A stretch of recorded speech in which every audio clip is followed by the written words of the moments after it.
This is Brain Fat. I make videos about stuff and things and whatever else I want.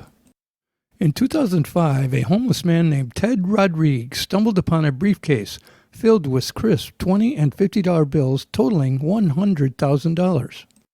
He was told the money was his to keep and do with as he wished, as long as he would allow a film crew to document the result. The producers picked Ted after filming several conversations with him and coming to the conclusion that Ted was a man who had been dealt a bad hand and deserved a break for once. Mostly homeless for about 2 decades when filming began, the then 45-year-old Rodrigue survived by collecting cans and bottles.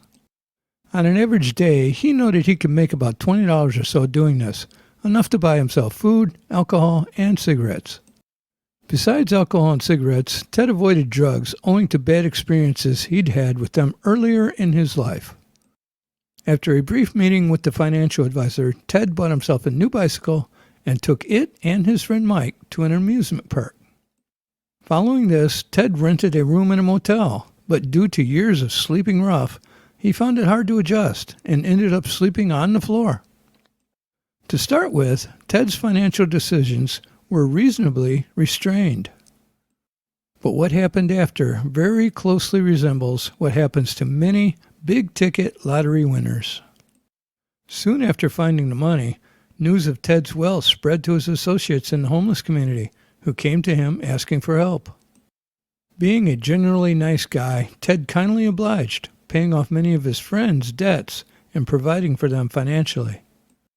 Around this time, Ted also met a woman who magically became attracted to him the moment she found out he'd acquired $100,000. Ted believed, or at least he said, he thought the $100,000 was enough money to last the rest of his life. This was shortly after spending $34,000 on a truck and several thousand more dollars renting and lavishly furnishing a luxury apartment.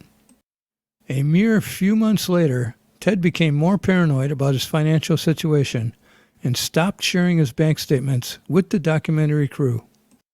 Ted sheepishly revealed that he'd spent or given away all $100,000 within 6 to 8 months of receiving it, and that he was, once again, homeless.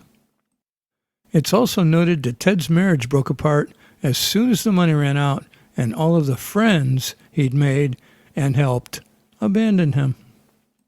Ted's current whereabouts and situation are unknown.